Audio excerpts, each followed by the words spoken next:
So what's going on guys, Kades here and welcome back to a brand new video. For today I will show you the best Demon Hunter build and leveling guide in Diablo Immortal. So at the start I will explain how to play this class, then we will look into the best skills and the attributes that you want to use until you reach level 60. And then later we will go over the leveling guide and what gems you want to use on your gear. And then lastly, I will show you the best gameplay, so you would know how to get out of your abilities, the highest damage possible and much more. So, if this sounds interesting to you, then let's get right into it.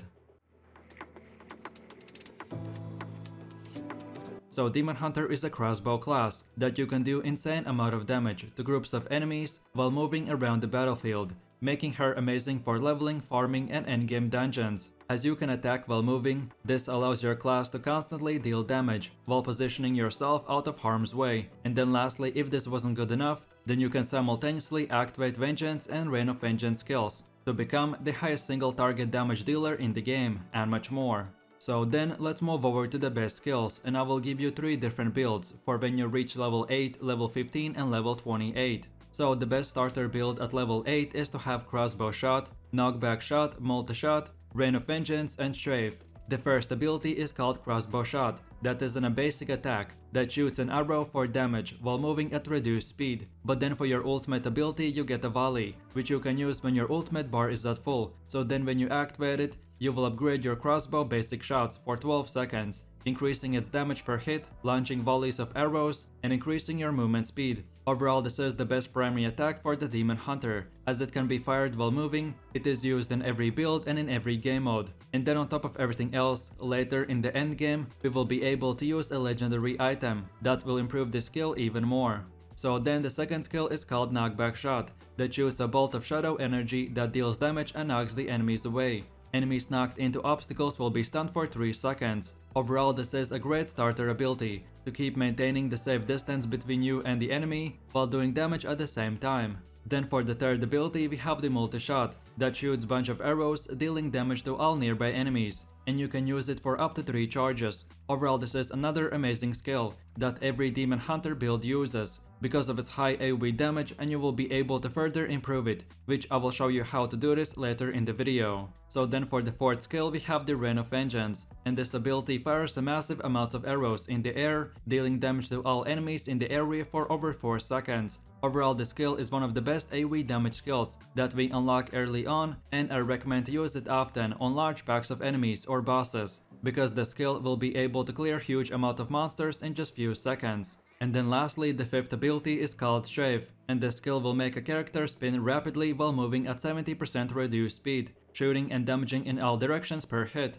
Using the strafe ability consumes its energy, which recovers when this ability is not in use. Overall, this is a decent skill, but very soon we will be replacing this one for better option. So then moving over to the next milestone, which is level 15, and at this level we still want to use the same build, but just this time we switch out the strafe for daring swing. So the daring swing uses a rope to swing to nearby location, dealing damage to enemies on the way while they cannot attack you, and you can use this as maximum of 2 charges. Overall, this is the best and only movement skill that the Demon Hunter class has. It is used while leveling and almost in all PvP builds. It needs to be aimed precisely, because any obstacle in your way will cancel the skill, but after a few tries you will get used to it. And then lastly, when we reach level 28, we want to switch out the knockback shot for Sentry. So Sentry summons a turret for 30 seconds that fires at nearby enemies dealing damage per shot. You may have up to 2 sentries at one time. Overall, this is an amazing skill. The turrets provide a constant damage while you're using all of your other abilities. The highest damage combo that I like to do is first of all use the Sentry to make the enemies not attack me. So then I use the Reign of Vengeance and multi-shot to do massive amounts of damage. So then let's go over to the best Demon Hunter attributes. And in general, while you're leveling and playing the game, you will find equipment. My recommendation is to never leave a single item on the floor,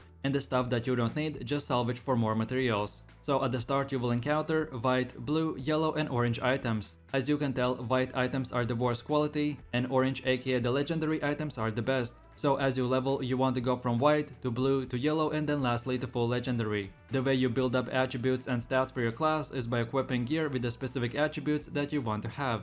In general, there are 5 primary attributes, and all of them provide 1 offensive and defensive rating for each point you have. So any attribute that you get will always make you stronger, but these attributes are not equally calculated for each class. So Barbarian will get more damage out of Strength, while Wizard will get more damage out of Intelligence and much more. So the main attribute that you want to get for Demon Hunter is Strength, and then secondary is the Fortitude. The way you achieve this is by using equipment that either way has Strength or Fortitude. And for your weapons, you first of all want to prioritize how much damage it does, and then secondary, the attribute. And then lastly, another great way to become more powerful is by upgrading your equipment. So what you want to do is go to the blacksmith and spend all of your salvaged materials. Don't worry about wasting materials on upgrading bad equipment, because you can transfer upgrades for free. Even if you end up salvaging upgraded equipment, you will receive 100% of the invested resources as a refund. So every time that you are in a town, remember to come back to the blacksmith and upgrade all of your yellow and orange equipment to at least rank 6. So then moving over to the gems, and you can find normal and legendary gems to further increase the power of your character. So during the Demon Hunter's leveling process, simply equip normal gems that you can find from hidden layers, prioritizing pink gem aka the tourmaline that gives you more damage. Then second of all, get the blue gem aka the sapphire for more armor penetration, and then lastly get the yellow gem aka the topaz that will give you all resistance increase. And then lastly, for the second category, we have the legendary gems, which I would recommend to only use for the best gear that you have, and of course after level 60. So a good starter legendary gem is the Everlasting Torment that deals incredible damage over time after a critical hit. For a simple 1-star gem, this is very powerful. Then the second option is the Berserker's Eye. This gem will give you an instant DPS boost, with a cost of taking a little bit more damage from the enemies. However, we are a range class, so we can minimize this effect while doing huge DPS. And then lastly, the third option is the Fervent Fang. This is one of the best single target gems in the game, and should always have a spot in any build,